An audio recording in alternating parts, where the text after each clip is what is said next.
ये तस्वीरें दिखा दें जहां कांग्रेस जिस तरीके से रणनीति के तहत आज पूरे देश भर में विरोध प्रदर्शन जताने वाली है, उसी के तहत अब राहुल गांधी फिलहाल कांग्रेस मुख्यालय से बाहर निकल चुके हैं, मीडिया से मुखातिब हुए और मीडिया के सवालों का भी जिस तरीके से राहुल ने जवाब दिया उसको लेकर भी चर्चा करें। उससे पहले सुन लेते हैं केसी वेणुगोपाल क्या कह रहे हैं। पूजा हो गया। हालांकि यहाँ उनसे जिस तरीके से बाहर आने के बाद बातचीत की जा रही है। हर्षवर्धन जी, आज मीडिया सवाल करती उससे पहले राहुल गांधी जैसे ही बैठे कुर्सी पर प्रेस कॉन्फ्रेंस की शुरुआत करते हुए शुरुआत उन्होंने सिर्फ इतना की, और बताइए क्या आप तानाशाही का मजा ले रहे हैं? ये जो लोकतंत्र की रोज हत्या हो रही है, कैसा लग रहा है आपको? ये कहा उन्होंने संवाददाताओं से। देखिए, लोकतंत्र की हत्या हो रही है, भारत में लोकतंत्र की मौत हो चुकी है और राहुल गांधी प्रेस कॉन्फ्रेंस कर रहे हैं और टीवी 9 भारतवर्ष सहित सारे चैनल उसको लाइव दिखा रहे हैं। ये लोकतंत्र की हत्या है। बस एक कॉल कर सकती है आपको कंगाल, खाली हो सकता है बैंक खाता। कैसे? देखिए मेरे साथ, जागते रहो सिर्फ मनी 9 पर। अभी डाउनलोड करें। और पता नहीं, मुझे लगता है कि कुछ पॉलिटिकल लड़ाई कैसे लड़ी जाती है, या तो उनको इसका जरा सा भी ज्ञान नहीं है या कोई उनको समझाने वाला बचा नहीं है कांग्रेस पार्टी में। वो ये कह रहे हैं कि जुडिशरी, सारी संस्थाएं, मीडिया, वो सब विपक्ष के साथ मिलकर सरकार से लड़ते हैं, लेकिन अब वो इसलिए नहीं लड़ पा रहे हैं क्योंकि उन सभी जगहों पर संघ के लोग बैठ गए हैं। मुझे लगता है इससे ज्यादा खराब एक्सप्लेनेशन अपनी वीकनेस का, अपनी कमजोरी का शायद किसी विपक्षी नेता ने आज तक के इतिहास में ऐसे प्रेस कॉन्फ्रेंस करके लाइव नहीं दिया होगा।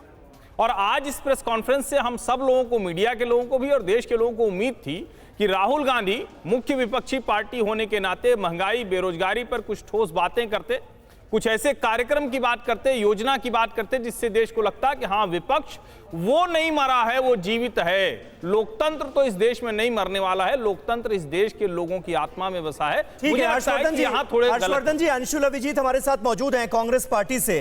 अंशुल जी, क्या कहेंगे? हर्षवर्धन जी जिन बातों का जिक्र कर रहे हैं, क्या आपको ये लगता है कि जो मुख्य मुद्दा है, भाई आज तो कांग्रेस पार्टी ने कहा था कि सिर्फ महंगाई, बेरोजगारी और रोजमर्रा की चीजों पर जो जीएसटी लगाई गई है उस पर बात होगी, लेकिन यहां पर एक बार फिर वो पुराने मुद्दे भी जिक्र में आते हुए नजर आए जिन्हें आप लगातार पिछले कई दिनों से उठाते हुए नजर आ रहे हैं। इससे कहीं भटकाव तो नहीं होगा?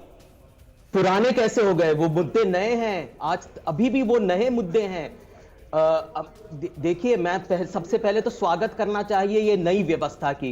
इसमें कोई शक नहीं होना चाहिए कि जमहूरियत खत्म हो गई, ये तानाशाही का माहौल एक तरह से बन गया है। अगर विपक्ष की आवाज को बार बार दबाया जाता है, उनका गला घोटा जाता है, हर बात पर हस्तक्षेप होता है, उनको बोला नहीं जाता, जर्मन मोशन से जर्मन मोशन होते हैं, लेकिन कुछ होता नहीं है, कुछ सुनवाई नहीं होती, तो और इसको क्या कहेंगे जब सारी संस्थाओं को हथियार के रूप में इस्तेमाल किया जाता है, जब पक्षपात होता है, जब तरफदारी होती है, कानून का दुरुपयोग होता है, जब चाइना यहां पर बैठा होता है लेकिन यहां पर स्वीकार करने को तैयार नहीं, बेरोजगारी और महंगाई। अब देखिए कितनी शर्म की बात है कि जो वित्त मंत्री जी, उन्होंने स्वीकार भी नहीं किया कि महंगाई है और बेरोजगारी भी नहीं है। और देखिए विडंबना, अभी अभी आप दिखा रहे थे शक्तिकांत दास जी को, जिनका प्रेशर चल रहा था आरबीआई में, वो कह रहे थे कि महंगाई है, मुद्रास्फीति है और इसलिए हम रेपो रेट्स बढ़ा रहे हैं, इंटरेस्ट रेट्स बढ़ा रहे हैं। तो एक तरफ आप ये सरकार की जो और आरबीआई है वो कह रही है कि महंगाई है, और यहां पर देखिए कितनी शर्म की बात है। ये हमारी ये दुर्गति हो गई है, इस तरह से हमारा विनाश हो गया। नहीं, उन्होंने तो साफ तौर पर यह कहा ना अंशुल अभिजीत जी कि यूपीए की जब देश में सरकार थी तो लगातार 9 बार डबल डिजिट में रही थी महंगाई। तो आज ये उम्मीद की जा रही थी कि भाई आप कुछ लाएंगे तर्क और जो वास्तु स्थिति है उसके बारे में बताएंगे और कहेंगे कि क्यों हालात खराब हैं यूपीए से एनडीए में। लेकिन महंगाई पर, बेरोजगारी पर बात कम हुई, दूसरे मुद्दों पर बात ज्यादा हुई कि लोकतंत्र खत्म हो गया है और ईडी की कार्रवाई। प्रेस कॉन्फ्रेंस था ना, प्रजातंत्र तो इसी को कहते हैं कि जो प्रेस कॉन्फ्रेंस है, जो सवाल पूछे जाएंगे उसका जवाब देंगे। तो आपने महंगाई पे तो ये नहीं पूछा ना, हमारे पास तजुर्बा था जो हम, और इसी बिना पर अंशुल जी उन्होंने प्रेस कॉन्फ्रेंस में आगे ये बात जयराम रमेश ने भी कह दी कि यहाँ देखिए सामने बैठे हैं, प्रेस कॉन्फ्रेंस में हर सवाल का जवाब दे रहे हैं, और दूसरी तरफ तंज कस दिया पीएम पर, जिन्होंने आज तक 8 साल में कोई प्रेस कॉन्फ्रेंस भी नहीं करी है। क्या आपने भी खरीद लिया है गलत शेयर? हो गया है भारी नुकसान? देखिए मेरे साथ 80-90 पूरे 100 सिर्फ मनी 9 पर। अभी डाउनलोड करें।